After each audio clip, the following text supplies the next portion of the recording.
working at the university, I realized, you know what? I was uniquely positioned to work in this area here. I knew people, I knew the landscape, and I realized that it was comparatively an understudied region. So I ended up changing my regional focus, elected to stay here in New England, went to the University of Connecticut. The rest is history. 30 years later, I've been digging holes in the state of Rhode Island. I was saying earlier that I've dug in every single town in this state except for Foster. The only one I don't have, that's probably because nothing's happening in Foster, you know? So I see a lot of family, friends, colleagues here. Thank you all for coming. It's always a little disappointing when you spend time putting together presentations and you have 6 people show up after putting in so many hours. But without further ado, I'll get to talking some of these slides. We are talking about over 12,000 years, so I made it pretty short, so I'm giving an hour to every 1,000 years. Is that okay for everybody? Of course, we're not doing that. I get bored. So here we are tonight. We're commemorating, we're a week out, a little more than a week out from commemorating the 300th anniversary of the town of South Kingstown. So here we are. If you look at the slide up here, this is 300 years on the timeline, but the town has a much, much deeper history. The red here is, I added that. That's when South Kingstown and North Kingstown were part of part of Kingstown, and they were one town. So this is really the history, the colonial history of the state of the town of South Kingstown, but there is a much greater time depth that extends at least 12,000 years, if not more. So here's South Kingstown. So we're looking at our area here. This is our town. And if you keep your eyes open, everywhere you look, there's reminders of the other people, the original inhabitants. We see Mattoonic. We see Narragansett. We see Archaeological. Petaquamsket. Then you get the picture, huh? Saugatucket. Come on. Shepuxet's going to be a hard time. There it is, Shepuxet. Aquapog. So everywhere we look, if you look around and just open your eyes, you're reminded we are occupying a native landscape. And who are the native peoples here? Like the town, it was the Narragansett Indian tribe, who lived here for thousands of years and continue to live in this town today. So how do we know about this ancient record of the people that lived here before the town of South Kingstown was incorporated in 1723? Well, you do, first and foremost, we look at early records of what was written at the time of the first colonization of the area. In particular, here's a copy of Roger Williams' Key in the Language of America. The interesting thing about Williams' book, it is specifically written about the Narragansett and the Narragansett Indian dialect. This is my old copy. I now have chosen to adopt a recent reprint of it that was actually commissioned and put together by the Tamaulipas Indian Museum. The great thing about this version, if you're interested in Williams stuff, it's annotated by the tribe itself. They talk about their own customs. They actually make some grammatical changes based on their language. And it's a more enriching version of Williams' work than just the strict text that Williams put together. So we use books. We use historic records dating from the first settlement when Roger Williams settled in Providence in 1636 and on. But that doesn't help us when we get before 1636, does it? So how do we learn a little bit about the past?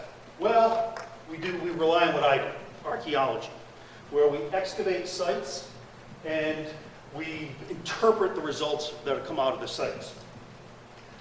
When I do all my work, it is done under permit from the state of Rhode Island. The State Historic Preservation Office, they actually have their own archaeologists on staff that will always review a research design. And as they do that, they will point out deficiencies or strengths, and then they will issue the permit. So nothing's ever done without consulting with the state. But more important, in the state of Rhode Island, we always do our work in consultation with the descendant community itself. And I owe them immensely. All this work is done, and I have benefited greatly from my relationship with tribal members. Chiefly among them are this gentleman here. He's the medicine man for the Narragansett Indian tribe, Mr. John Brown. God rest her soul, but his mother, Ella Sikatow, who was the medicine woman as well as the tribal ethnic historian. I've learned an awful lot from her. And those of you that came here a few weeks ago, there's Lorraine right there. I benefit from knowing Lorraine as well. Worked with Nancy Brown Garcia, Cora Peirce, as well as Greg Stanton. Greg here, he's actually the chief sachen's brother. So I've been working with, by all means, this is not an exhaustive group. I've worked with many, many Narragansett Indians who've shared a lot about their history. When you think about archaeology, what I'm going to provide you tonight is the outline of their history. It's kind of like if you think about an illustrator doing a comic book. You have multiple people that make the finished product. You have the illustrator that'll just outline the cells in the comic book. But then you have the artist that will actually color, fill it in. I'm providing you with the outline, the black and white outline tonight. You have to go to the tribe itself for the people, for the artistry, the color, the beauty, to fill in some of the outlines. What we can do as archaeologists, we can tell you where they lived, we can tell you the age the sites were occupied, we can tell you some of the things about what they ate, some of the more durable artifacts. That's what archaeology can tell us. A little more of the color, the stories, the history, that's really, their realm. I have benefited from my relationship with the tribe. They've often shared some of their stories with me. However, a lot of that is told to me in confidence, so they're not my stories to tell. So I'm just going to give you the brief outline and leave it at that. So I said that we have in Rhode Island at least 10,000 years. It's actually close to 12,000 years. And the reason why, the tribal oral histories themselves, they talk about a history of 35 to 50,000 years, if not longer. But the reason why we only talk about 12,000 years is because of this thing. About 23,000 years ago, the massive ice sheet came down, and any people that were here, any evidence of their occupation was erased by the glacial process. The glacier extended all the way beyond Block Island, so at this time, it would have erased and eradicated any evidence of any sites older than this. But you have this massive ice sheet. What happened?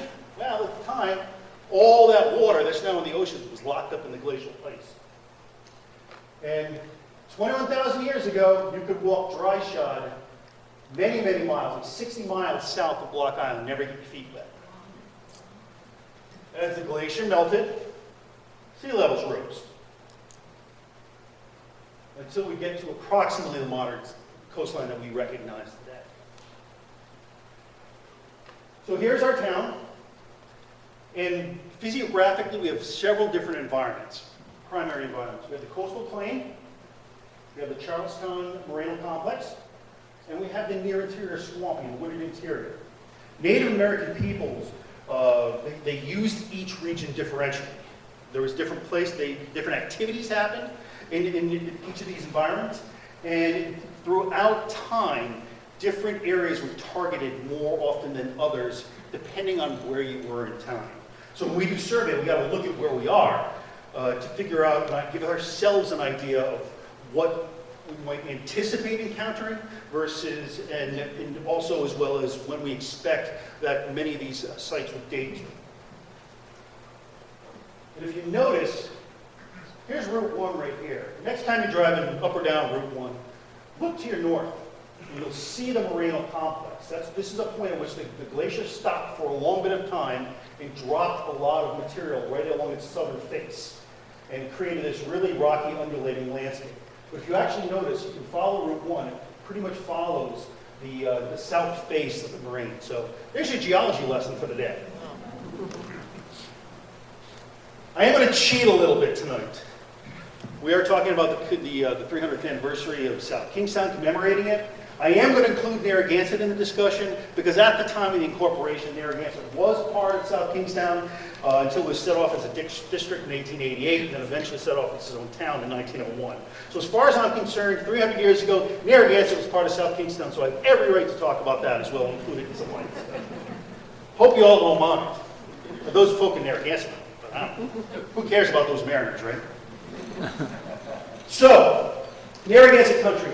Narragansett occupied most of geopolitical Rhode Island.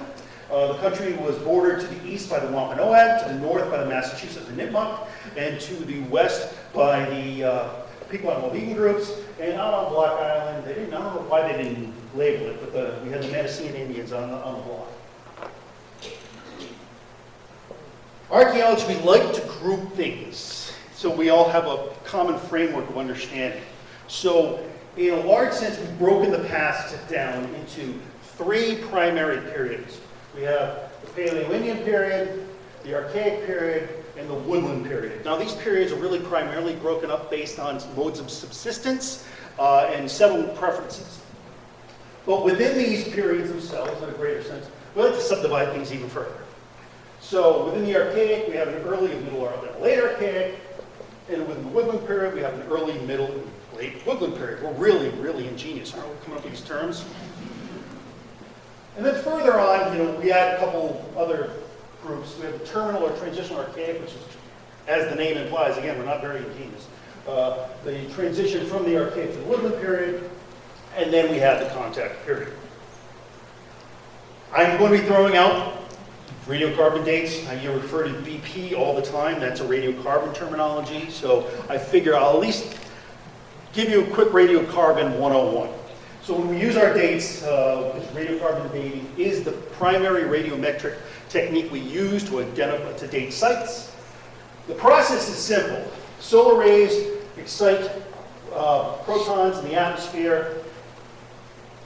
A proton will actually collide with a nitrogen atom, nitrogen-14, a neutron will expel a proton, creating a radiocarbon version of carbon. Carbon exists in the natural state in three states, carbon 12, carbon 13, carbon 14. Carbon 14 is unstable, it is radioactive, but it's also common in the air.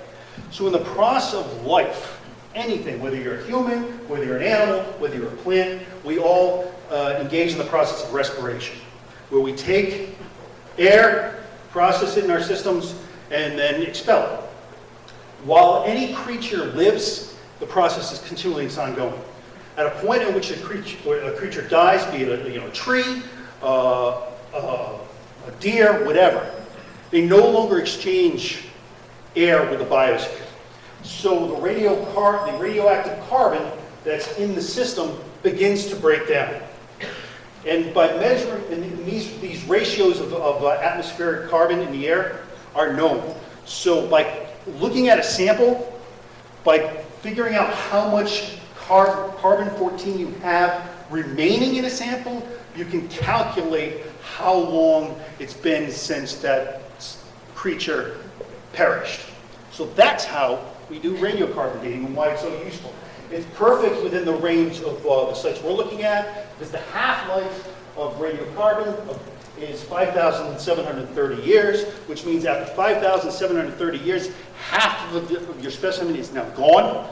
So, and that equates well with the time frame that we're looking at on many of the sites that we excavate. So, here we go, 12,000 years. You ready? Time. So, about 12,000 years ago, the environment was different than today, understandably. We were looking at primarily a white pine forest. There was some hemlock, larch, and there was a transition during this period to a boreal or spruce pine forest. The classic artifacts associated with these periods are what we call fluted points. Regionally, fluted points are found across the United States. We all have regional names for them. Here, it doesn't matter, but they're Gaining, Neponset, and Bull Brook. But you don't have to remember that, it's not on the test. So, during the Paleo-Indian period, we had small groups of hunter-gatherers. They moved and operated from territories as far as Nova Scotia down to Pennsylvania annually. Think about that. Hoofing literally on your feet from Nova Scotia to Pennsylvania, back and forth. It's amazing the range that these people travel. The sites themselves, where you find these sites, they're keyed towards large wetlands, particularly in form of glacial lakes and basins. They relied on non-local stone.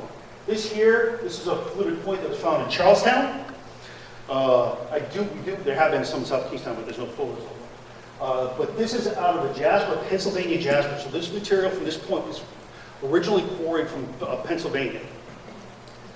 And they moved, as I said, they relied on non-local stone, particularly this jasper, Chertsey, New York, and Maine.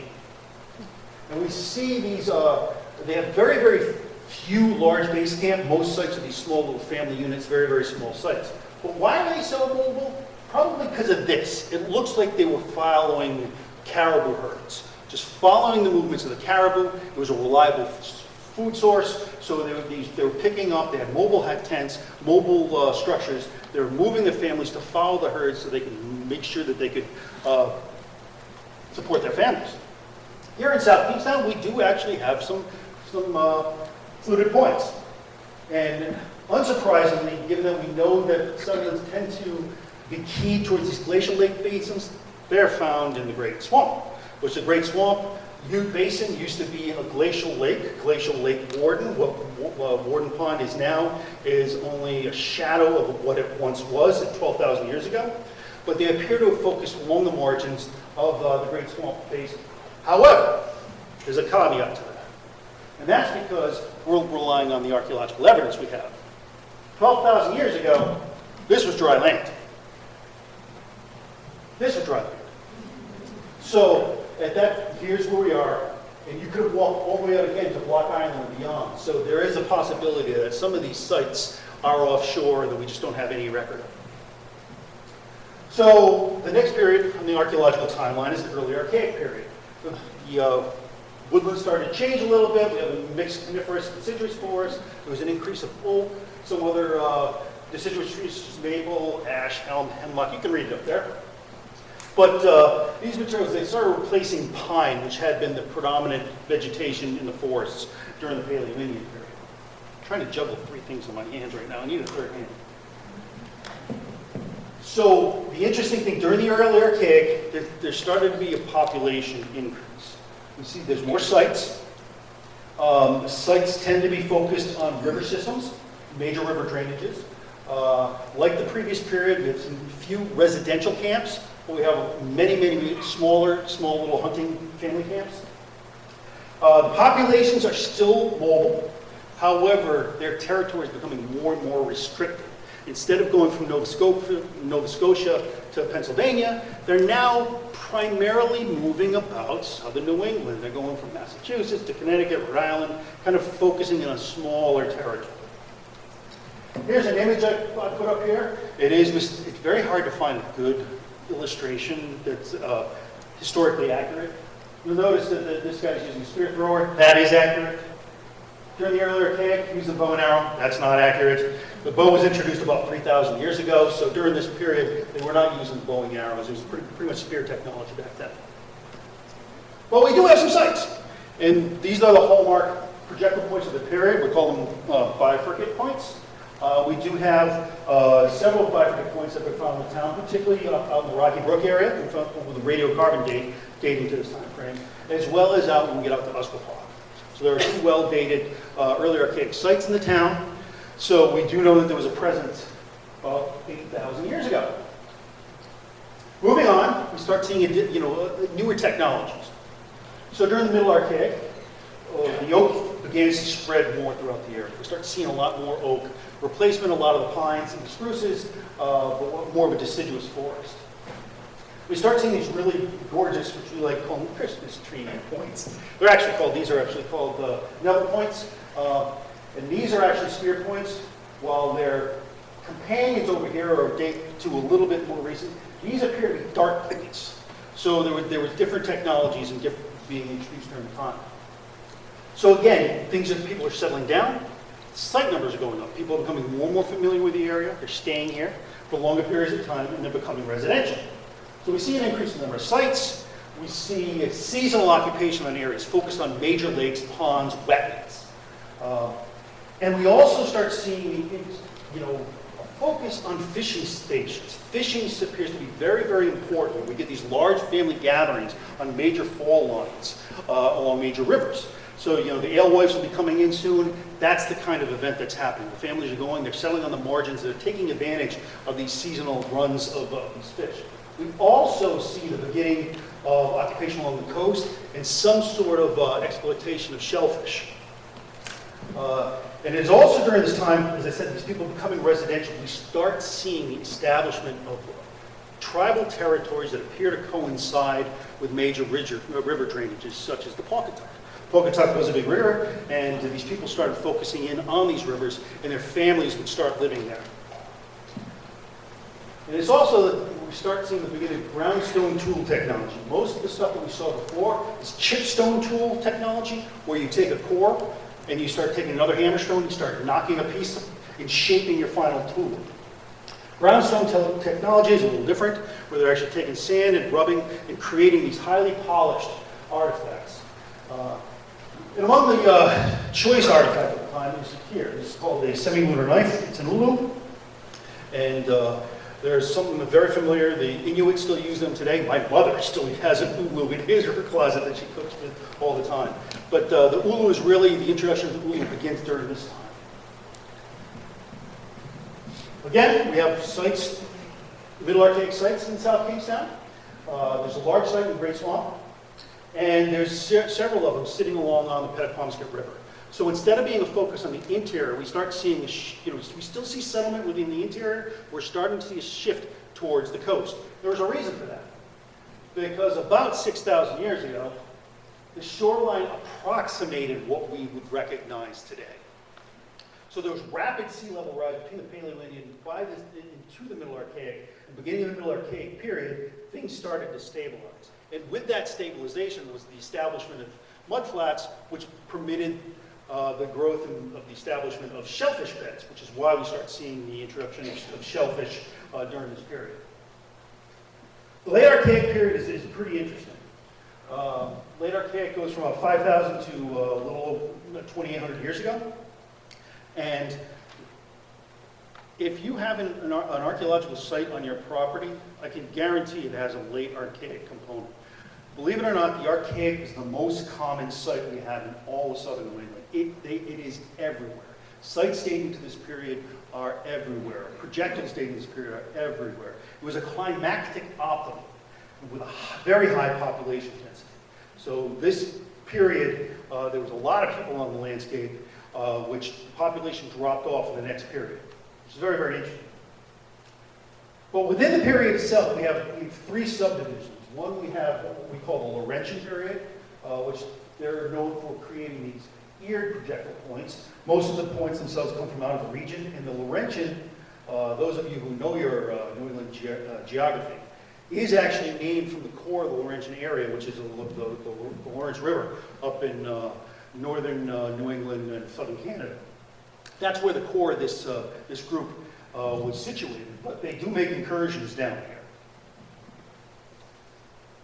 We also see, and these are the common points you'll find everywhere, small stem tradition, reliance on quartz technology. As I alluded, talking about the Lawrence and Lawrence Valley, the Laurentian really focused on the interior rivers. The small stem, they're everywhere. You find they're on the rivers, but they also are focused on the coast, hunting medium-sized mammals as well as marine mammals. We also have during this period another tradition, we call the Susquehanna tradition, which is, might not be surprising, but it was first identified and originated in the Susquehanna Valley of New York and mid-Atlantic area. But they make their way up here. So all three of these traditions are somewhat different. They're probably associated with different peoples, but they do show up in our regional archaeological record. And as I said, sites are everywhere. You can't put a shovel in the ground on a site and not find some sort of late Archaic, evidence of late Archaic occupation.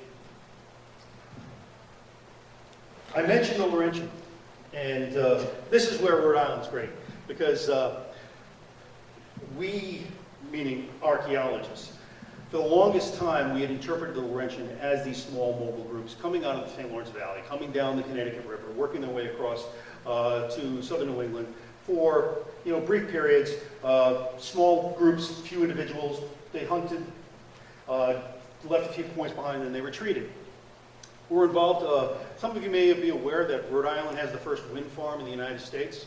Well, I was involved in that project, and while we were doing survey for the terrestrial route, we came across this site on Block Island. It broke the mold. This is atypical. It was never expected that we had the site dating to about 5,000 years ago that was loaded. Very atypical. We found dozens and dozens of projectile points over here. These are our spear points, and we use the term projectile point to refer to spear point, half-in nines, as well as arrow points. It's a generic term. So we have projectile points, we drill points, grouped, some groundstone tools, knives, and these are fragments of those semi-lunar knives that I mentioned earlier. But this assemblage was completely unique and completely unexpected, and then it was found offshore Rhode Island. So it's changed what we thought we knew about the later Archaic period of French. So this site here, you're on Beach Avenue on Block Island. It was a periodically occupied seasonal camp. It was occupied during cooler seasons, probably the fall, maybe the spring. We found deer, a lot of deer. We also found shell, as well as duck, and some fish, including shark. Can't tell the species, but we did get some shark remains associated with the site and the occupation. With a hunting and processing site where they're making and preparing some tools and manufacturing them from elsewhere. But the material itself they were using actually was derived from the mainland. They put it in their dugout canoes, worked their way out to the block, and reduced it on the block. And this is the material. Plainfield Port site, it kind of outcrops from western Rhode Island, the western Pawcatuck Valley, in eastern Connecticut. But it has completely reevaluated our understanding of what we thought was going on during this period. What I found particularly interesting is this. So here's a snapshot of the assemblage that we collected from Block Island. Now, we find these materials in South Kingstown as well. But we have these projectile points, these drills, these scrapers, these knives, and these ooze. This assemblage is virtually identical to an Inuit assemblage up in northern North America. The Eskimos. We have your knife, your scrapers, you got your projectile points, you got your ooze, and you got your other knives. It's almost identical to this assemblage. What were they processing primarily up there? And what does Block Island have? They have these guys. You go out there anytime now, particularly now, all along the beach, and it looks like they were probably harvesting, processing, following the harbor seals. And in fact, we do have a harbor seal tooth that came out of the context with these materials. So like the Inuit of 3,000 to 4,000 years later, these people appear to have been doing the same thing. Moving on to the small stem tradition of the late Archaic, a lot of projectile points out here. They're relying on the quartz that's locally available, and they're also using this material here. And this is an argillite. Chris, you'll like this one because this was right from your campus. So within the valley, particularly within the interior area of around Ministerial Road, the swamp in there, there's a lot of activity going along there. But they're relying on quartz, and they're using this material, which outcrops on Jamestown and Newport. So they're quarrying it there, they're bringing it back to the mainland, going back and forth, and relying on this. We're finding a lot of fire pits, but these sites are everywhere as within the town. And they were relying on these things. This is Moonstone Beach, called that for the moonstones, which are actually these quartz cobbles, where the native peoples, the ancestral Narragansett, would go down to the coast, collect these to reduce them into finished stone tools. And on a lot of these sites, we actually see the entire range of reduction. We see early test cobbles, when they start breaking some of this off, and then further refinement, reduction of the projectile points, and these are finishing flakes until you get to a final finished product. So although on most of the sites that we excavate, this is what we're looking at, and we do find that the finished tools, but they're rarer than this. This is very, very common.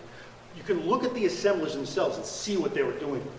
And that's one of the things we do to interpret the past.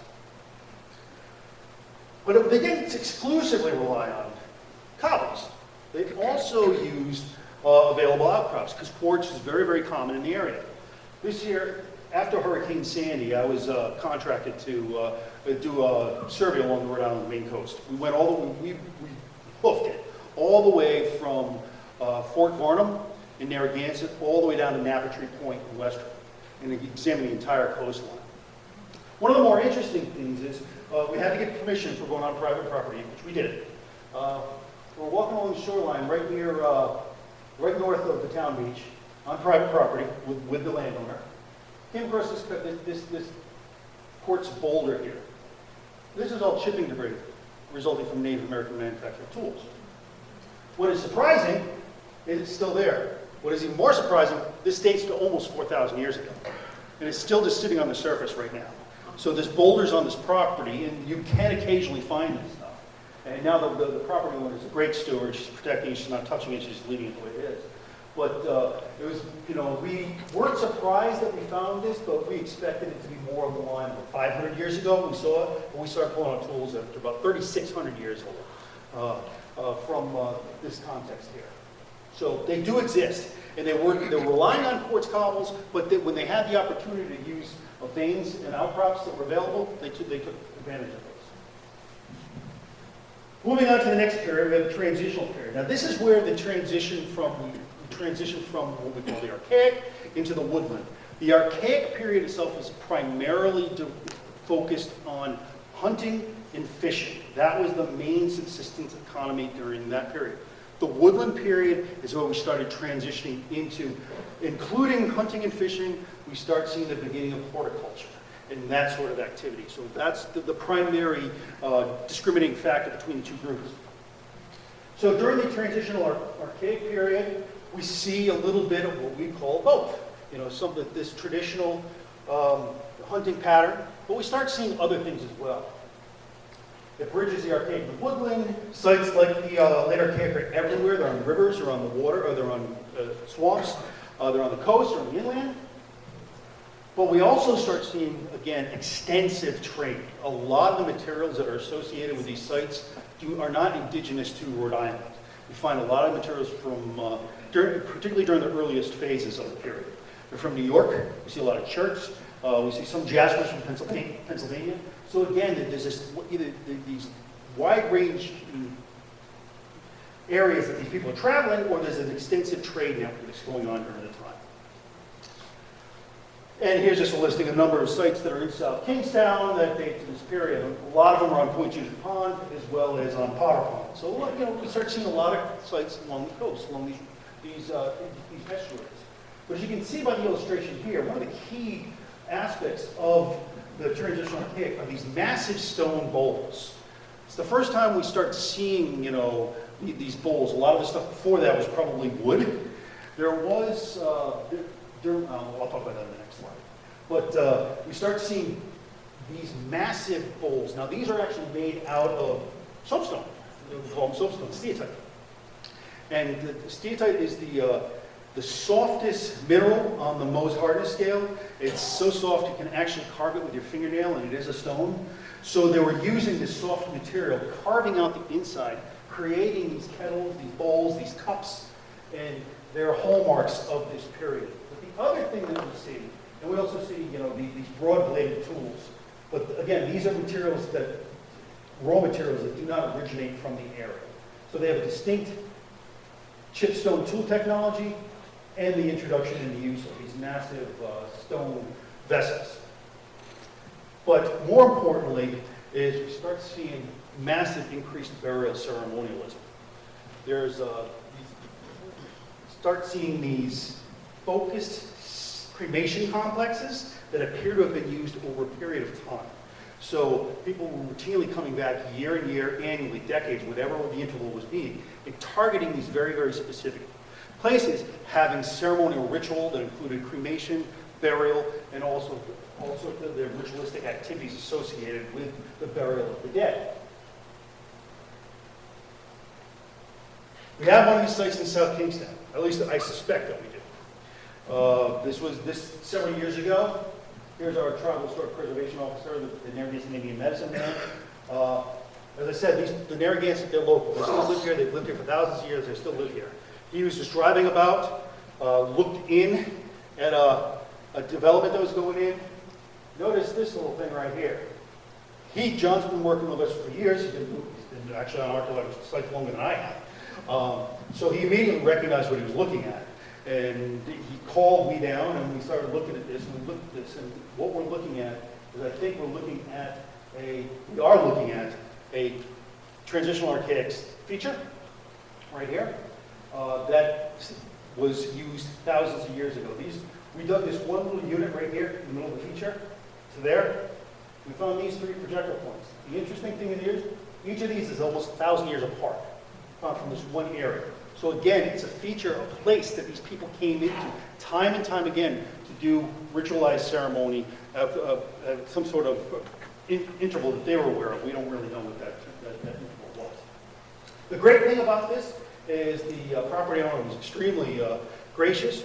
They were understanding, and they were accommodating. So what ended up happening is we started figuring out what we're dealing with. They agreed to move, and that this feature is actually intact. It hasn't been touched anymore. Everything went back into it, and it's still sitting there completely intact and is undisturbed. But again, we owe this to John, his recognition, who called attention to it and got everybody involved. The late archaic sites are everywhere. Early woodland, they'd be hard-pressed to find them. Something happened about 3,000 years ago where the population drastically disappeared. We don't know what happened. We're still trying to figure that out.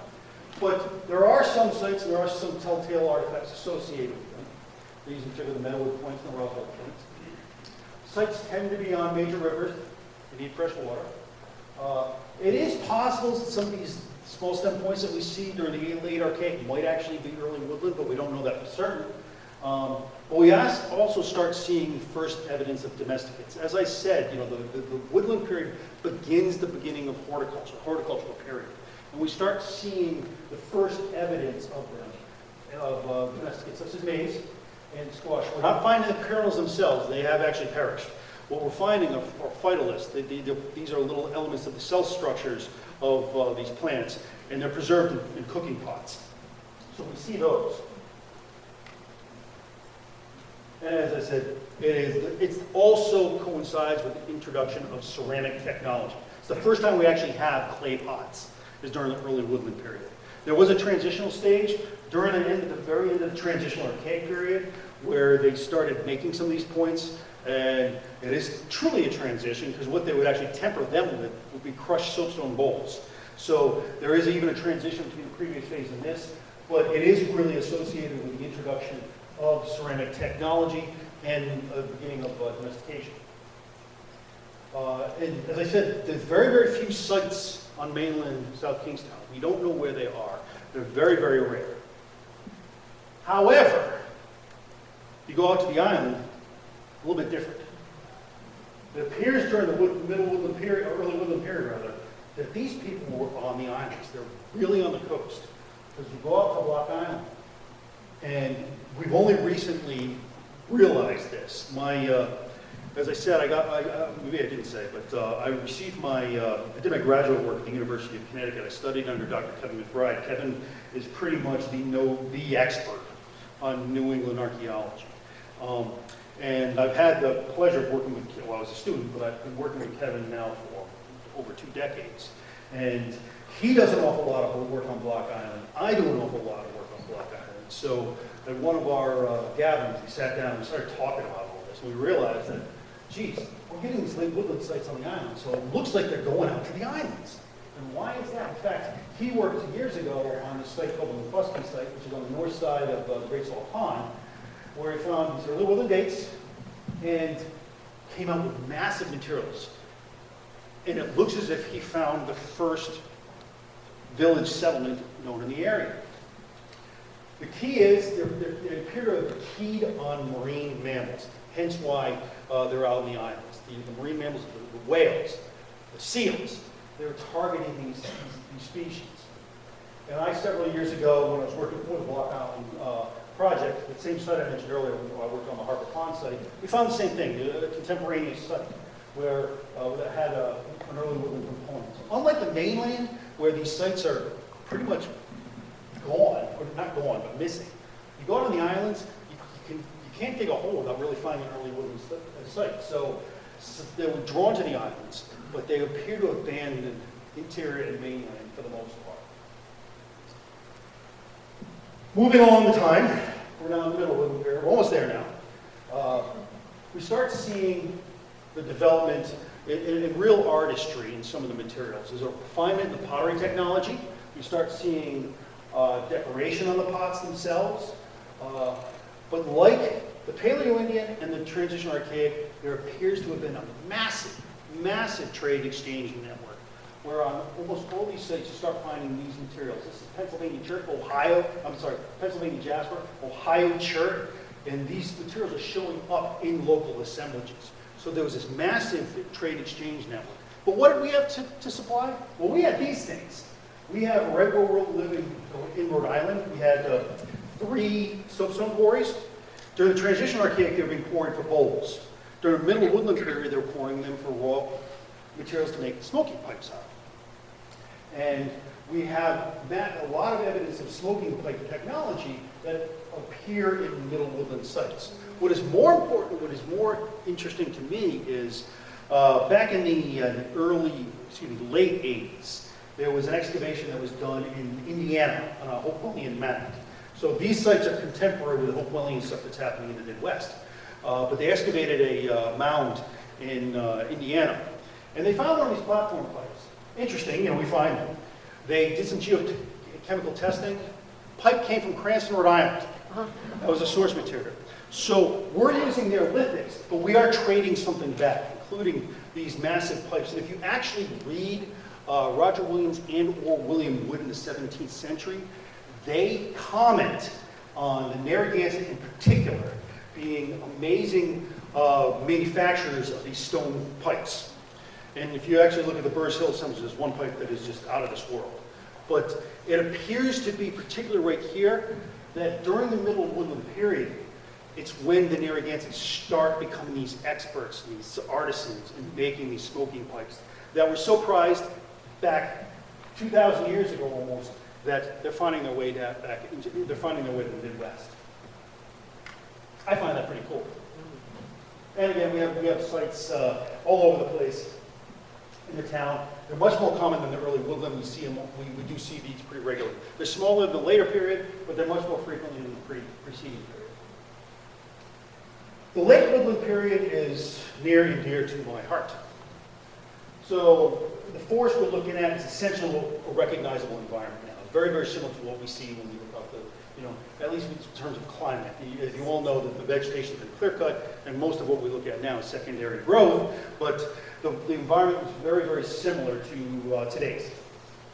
We see these beautifully equilateral triangle projectile points and log points, but we also start seeing massive areas of clearing for horticulture, intensive settlement on the coast. They're growing their corn on the coast, where they're also focused on shellfish and fish.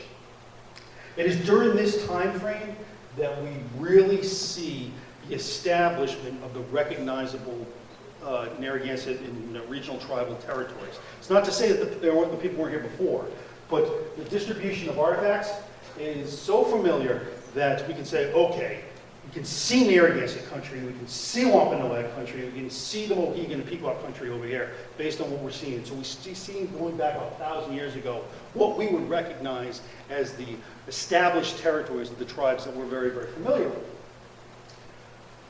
We have clear evidence of horticulture, particularly Three Sisters horticulture, maize, beans, and squash. And as I said, we see the establishment of these territories. Sites are all over the place, particularly on the coast. In the interior, it appears to be more of a hunting territory. And we start seeing some real elaborate decoration on pottery. This is some late woodland Narragansett pottery from the town. And they were making 2 vessel-type shapes. You can see these conical shapes. They're also making these globular shapes. So there's 2 different types of vessels. The decoration themselves, any site you excavate them, there's a wide range. They're probably associated with individual families. They have their own styles, their own art work, so that the tribe themselves will look at it and recognize the potter, the family. So we see a lot of this going on. And very, very ornate, very decorative stuff. Back in the 80s, Rhode Island College did a survey down in the south coastal ponds between Trustham and Potter, and they identified a number of these late woodland sites. This is some work that was done by the Massachusetts Archaeological Society right on Potter Pond, and we start seeing really dense occupations. We're seeing these large populations occupying the coastal zone. We're seeing that with a range of materials. Not only are we finding the projectile points and the pottery, but we're finding bone tools, hooks, spear points, scrapers, pestles, a whole range of stuff. So the assemblages are very, very large, they're very, very dense, and they're very, very varied. And some more decorative flowers. Now we get to the head of Point Judith Pond, which is near and dear to me. I grew up on Point Judith Pond. My family still lives there. Some of you here that might be familiar with this recent controversy that was heading at the head of the pond. Now, I can't speak to that because I was not involved in that project. But what I can say is there is a site at the head of the pond that has gotten a little bit of attention that I'm pretty familiar with, having worked on it for a couple of years. But at the head of the pond itself is an area of intense Narragansett Indian occupation and settlement. We start seeing massive concentrated residential villages established up here. Here's an image of one of the houses. When I was working on this site back in 2006, prior to our work on this site that's at the head of the pond, archaeologists had only identified 2 Narragansett Indian house sites in all of Rhode Island. 2. In 1 week we had 22. And we could see the patterning between the houses.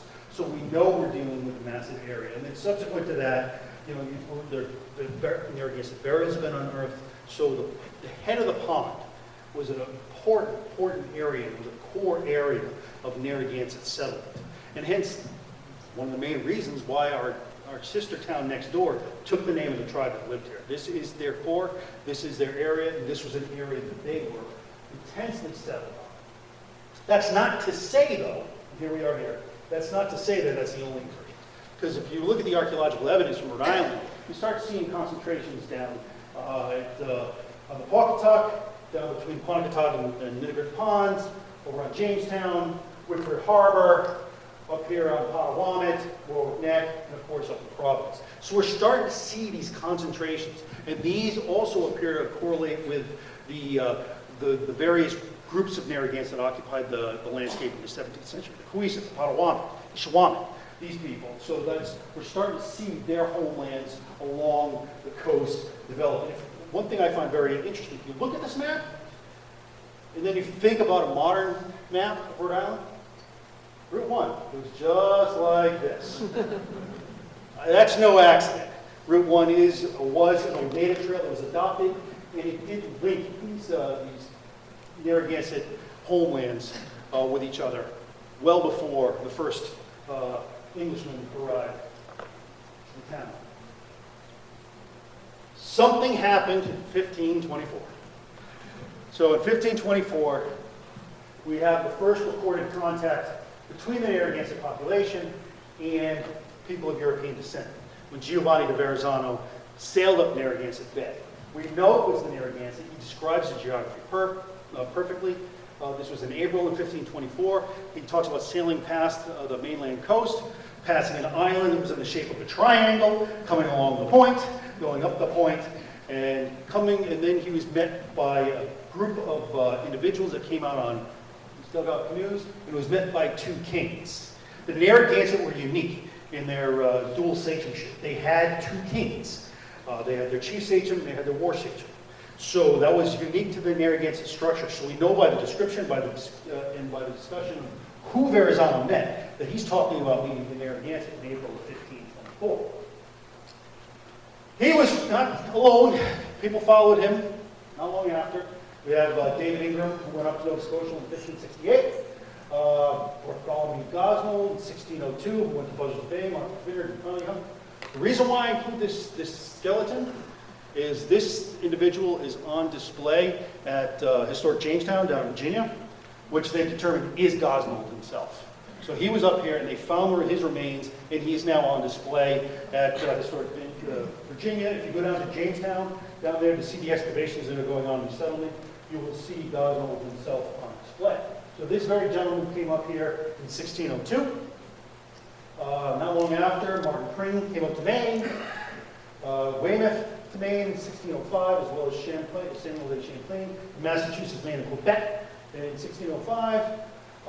John Smith, 1614, and then, of course, getting closer to the early to mid-17th century, you had Thomas Hunt and Thomas Dermot, 1614, 1619. Thomas Hunt, when he came here, one of the most nefarious things he did is he kidnapped a bunch of Indians.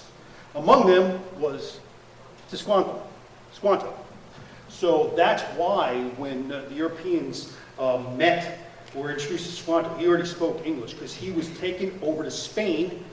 He was ransomed by some monks who brought him and educated him in England. He spent a couple of years in England. They spoke our language fluently because he had lived in England. And while he was in England, he may or may not have actually met Pocahontas, who was over there at the same time.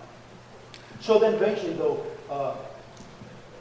Squantum was able to book passage, came back, and arrived back to his village of Patuxet in Massachusetts in 1619.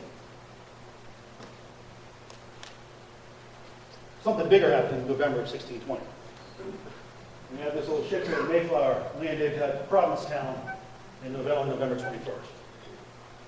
Mayflower Compact was written. A month later, they move over, and they settle at Patuxet, which was the location of Tisquantum's former village, which Squanto now, after the diseases came through, he's the only surviving member of his tribe. So they settled on the remains of his ancestral village. Now this I always find interesting, and I want to recenter this. Next November, when you're sitting around and you're having your turkey on Thanksgiving Day, I want you to think about this. You have Patuxet, where Plymouth Colony established themselves in 1620. Patuxet Country, Patuxet was a group of Wampanoag, and it was under the authority of Ousamequin, better known, or more familiarly known as Massasoit, who was the chief of the Pokanoket, Wampanoag Indian tribe. Wampanoag, and who's right across the bay? Well, we have this guy, Canonicus, of the Narragansett Indian tribe. And he was still Quonset. And his nephew, the other sachem, had his village on Boston Neck. Now, the Narragansett, if you read all accounts, Roger Williams talks about the Narragansett being the chief people of the land. Well, he would. There was numerous people in those parts. Narragansett, many thousand strong. And then Canonicus sent his men up to Winslow at Plymouth. Richard Smith, he comments that the Narragansett were 30,000 strong in the mid-17th century. The Wampanoag people, the Pokanoket people, they were tributary to the Narragansett Indian tribe. The Narragansett were the supreme group in the area. The Narragansett lived right here. They influenced, they scared the Wampanoag, and they were the ones that actually had the authority, and they were receiving tribute from the Wampanoag people. Wampanoag didn't like that. They saw a new ally. So like, oh, this might be pretty good. We can use these people. But the Narragansett, being who they were, being strong, being in control, and being the ones that everybody looked up to and wanted protection from, they wanted to assert their dominance to these new people that showed up at Plymouth. And there's a very, very famous story of the Narragansett sending a bundle of arrows wrapped in a snakeskin and sent it to the authorities at Plymouth. Now, Squanto saw this, looked at it, and interpreted it, told them what it meant. So that's a challenge right there. So Miles Standish, our little guy here, he and the people over there, they actually filled up that snakeskin with powder and shot and returned it by the Narragansett, saying, we won't be intimidated.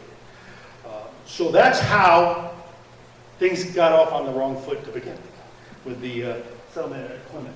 But this event is so pivotal to these people that it was recorded by several other individuals. We had John Porter recorded this in 1622, as did William Bradford in his diary. So it wasn't only Winslow that recorded this. This was a serious event, and it was very, very intimidating to them. And it was recorded by 3 different chroniclers.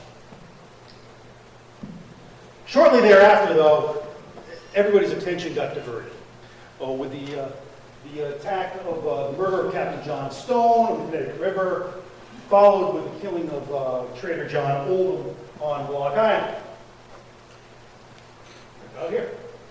And then, and that kicked off the events of the Pequot War of 1636, 1637. So the attention was diverted away from enmity up there on Plymouth and Narragansett, really focused on Pequot territory. And one of the bad events that really kicked off the war started with the murder of Stone, but then with Oldham, who was actually killed right on Block Island itself. After Hurricane Sandy, we went out there and did some work right on the edge of the coast where the presumably Endicott from Massachusetts Bay. Now, the Block Island at the time was actually part of Massachusetts Bay Colony, not Rhode Island Colony. So Massachusetts Bay sends John Endicott out there to teach him a lesson. And there's a marker on the island that marks the approximate location where it came out. Well, sure enough, we did some work. We found this, found some shot, found some a piece of your English gunspall. So it is at the right location, believe it or not. So this was one that was impacted by the storm. We actually found evidence of Endicott's landing on Block Island when he went to attack the Manassas Indians.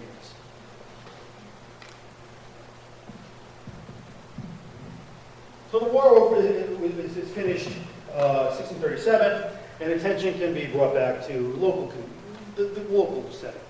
And we have this place right here in South Kingstown, Pettaquamsket Rock. If you all visited Pettaquamsket Rock, yeah, it's a nice hike.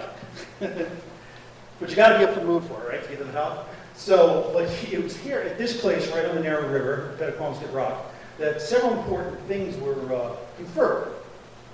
We have confirming of the sale of Providence to Roger Williams from the Narragansett right after the Pequot War in 1637-8. And at this time, the Narragansett also affirmed the sale of Quidnick Island.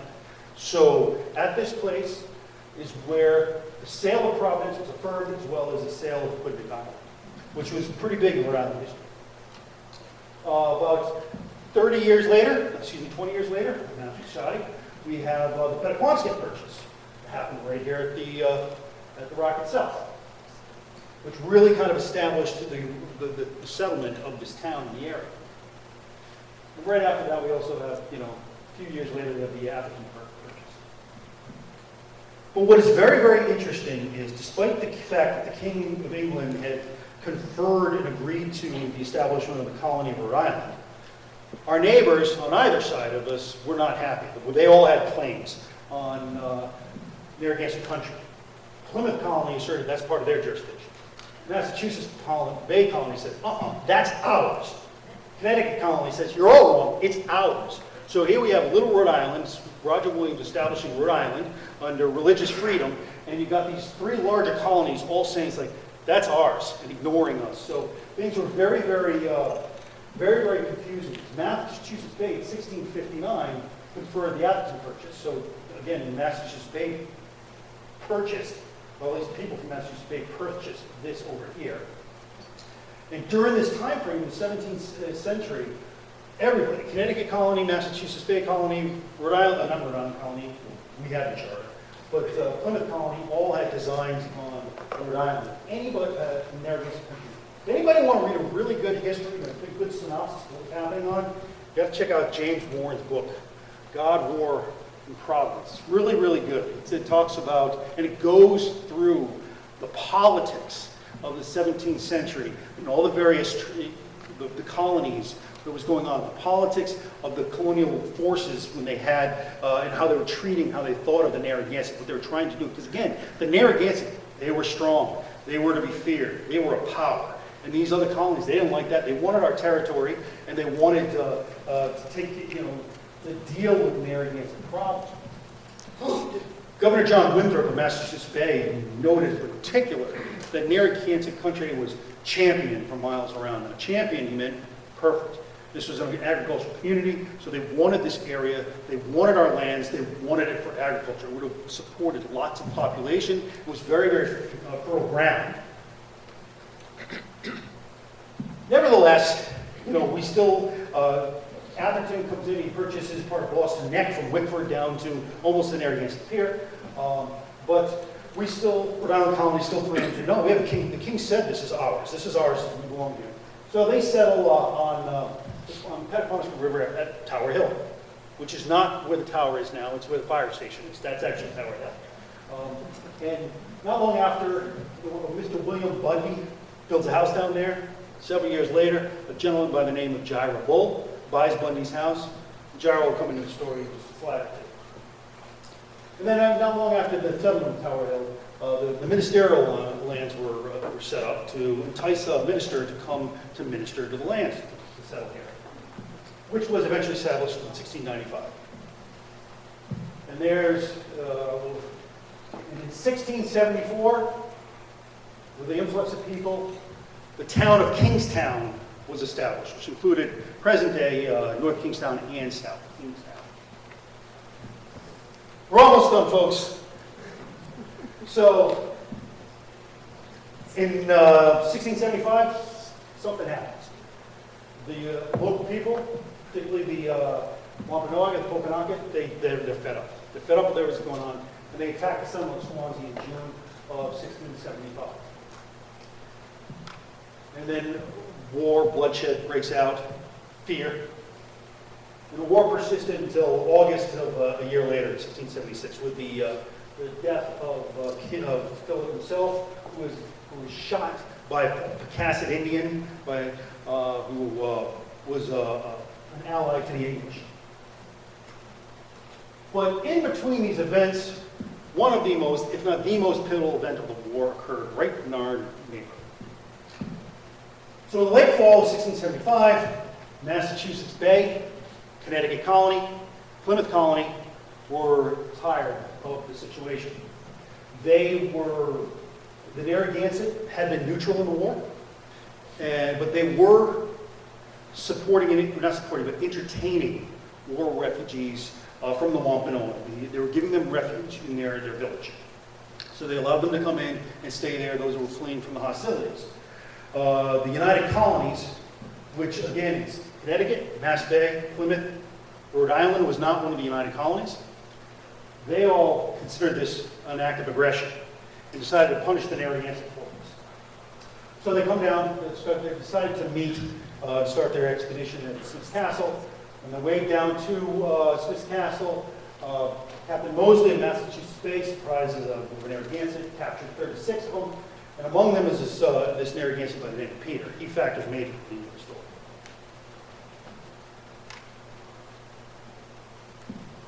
So they get to Cocomuscusset, where they start talking about that, and then Josiah Winslow decides to take a little side trip. He goes out and he leaves about 2 miles east of Smith's Castle, and he decides to attacks Matantuck, Quiapen, her village, executing a number of them, burning 150 wigwams, and killing 7, and capturing 8 other Narragansett from her village flee. Understandably, this enrages some of the Narragansett. And so they retaliate by, a couple days later, the next day, attacking Jira Bull's garrison they had just recently purchased from William. No, it's geez, I'm blanking already. There we go. It's Bundy. Thank you. I'm like, good. I know I had it on there. So they attack Jira Bull's garrison, and they burn it, and all but 1 are executed that were there at the garrison on Tower Hill. The remains of the garrison are commemorated to this day. You can go there and see a sign where the garrison was. So after December 15th, when the Narragansett retaliate, now the colonial forces are really prepared to go after the Narragansett. They march from Smith's garrison to Bull's garrison, and for the night on December 18th, they camped the night next to the smoldering remains of the garrison. And the following day, they, with the help of Peter, which they may or may not have coerced, travel into the Great Swamp. Peter leads them right to the Narragansett fort, and where the tribe is effectively massacred. Every sign says fight, but yes, it was a massacre. Hundreds of Narragansett women, children, and elderly were killed. They were burned, they were shot, they were killed. And unfortunately, because of what had happened before, a lot of the warriors had been mobilized, and they all weren't at the fort. So it was mainly just the families that were left behind during this massacre of these people. A couple sites actually do remain associated with this war. It's very, very hard to find things like this because, you know, a lot of these areas have been developed. But Gyra's Bull Garrison is still there, the remains of it anyway. And there have been some excavations. There were some excavations that were done in the, I think it was the 20s, and then later in the 80s, where we find typical 18th century stuff, 17th century stuff rather, associated with his trading posts and his garrison. So the remains are still there. I mean, you can't get into them now because this area is so overgrown, but this is what it looked like after some of the excavations in the 20s. And a colleague of mine by the name of Dr. Stephen Morzowski did some work in the 80s there and found some more stuff. If anybody's interested in really reading about Gyra Bull, the garrisons, and the remains there, a colleague of mine by the name of Colin Porter in 2013 did his dissertation on this, where he really kind of assimilated and reported on all the work that had been done at the garrison. But following the war, a lot of the Narragansett themselves, particularly the warriors, were sold off. They were either indentured or they were sold off to slavery to the West Indian market, Spain, Mediterranean, effectively diffusing their ability to retaliate. By the end of the 17th century, we have this gentleman here, Narragansett Sachem Ninigret. Ninigret had remained neutral during the war. However, he was blood kin to the Narragansett Sachems, and he adopted the name and becomes the Sachem of the Narragansett Indian tribe. In March of 1709, the tribe, under his authority, they quit-claimed all the tribal vacant lands to the state of Rhode Island, reserving 64 square miles of territory for their own future use. And that is effectively the origin of the Narragansett Indian reservation that's still occupied today, although today it is much reduced from its original 64 square miles. And that brings us up to 1723. So in 1723, Connecticut, who had still claimed the lines, had claimed the lands or the margins of Rhode Island, reluctantly agrees and recognizes Rhode Island territory. And that no longer after that happened, North Kingstown and South Kingstown themselves decide that they're too big for their britches, so we split it into two towns, and that's us at 300s, and I can see that you're ready to go home and go to sleep. So I will shut up now and open the floor up to any questions.